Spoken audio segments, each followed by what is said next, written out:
Is the new system apps update made your phone sluggish? No worries. In this video, I'll show how you can uninstall system app updates from your Xiaomi phone. So without wasting any time, let's see how it's done. To do this, open the Settings app on your Xiaomi device, then scroll down a little and tap on Apps. Next, tap on Manage Apps from here. After that, tap the three-dot icon from here and select Show All Apps. Now find the system app that you want to uninstall updates off and tap on it. After that, tap on the Uninstall Updates button from the button bar. Then tap the OK button, and now the update should be uninstalled and the app would be returned to the default version.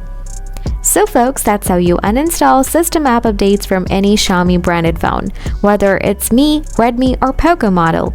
So if the video helped you out, smash that like button. Want more Xiaomi phone related tips and tricks? Just subscribe to the channel cause I've got loads more coming.